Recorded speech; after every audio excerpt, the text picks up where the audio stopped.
It's a commitment so strong that backing out isn't even an option. See, most people that you will meet in your whole career, no matter if it's in testing or product management, programming, or any other career, have very, very weak and atrophied decision-making muscles. They make a lot of choices, but almost no decisions. I'm going to look into test automation. That's not a decision.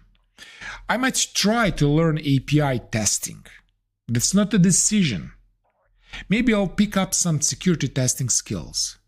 Still not a decision. When you decide, it's not like I'm going to try become a better tester. A try is a lie. You try, but I'm lying. I'm going to try, I'm going to try, I'm going to try. I mean, what are you doing? I'm not trying to do anything. I'm either doing it or I'm not doing. So you make a decision. You don't make a choice. You make a decision. I'm becoming a software tester who can automate. I'm learning security testing this year. I'm going to master performance testing. So here's one small challenge for you right now. And let's see if you can stick to it. Let's see if you are able to make this one decision. I'm going, say with me, I'm going